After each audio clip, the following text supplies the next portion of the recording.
ISIS ಉಗ್ರ ಚಿಂತನೆಗಳನ್ನ ಪ್ರಚಾರ ಮಾಡಿ ಯುವಕರನ್ನ ಉಗ್ರ ಸಂಘಟನೆ ಕಡೆಗೆ ಸೆಳಿತಾ ಇದ್ದ ಎಂಎನ್ಸಿ ಪ್ರತೀಕಾರ ತೀರಿಸಿಕೊಳ್ತೀವಿ ಅಂತ ಟ್ವಿಟರ್ ಮೂಲಕ ಬೆದರಿಕೆ ಹಾಕಿದ್ದಾರೆ.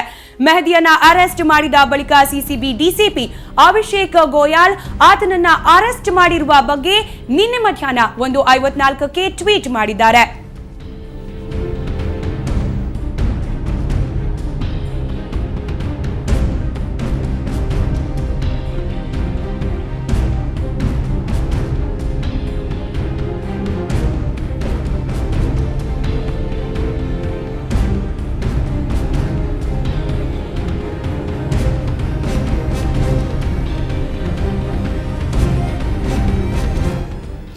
ಐಸಿಸ್ ಉಗ್ರರ ಜಾಡನ್ನ ಹಿಡಿದು ಮೈಸೂರಿಗೆ ಸಿಸಿಬಿ ಪೊಲೀಸರು ಆಗಮಿಸಿದ್ದಾರೆ. ಮೈಸೂರು ಶ್ರೀರಂಗಪಟ್ಟಣದಲ್ಲಿ ಮಾಹಿತಿಯನ್ನ ಸಿಸಿಬಿ ಪೊಲೀಸರು ಕಲೆ ಹಾಕ್ತಾ ಇದ್ದಾರೆ.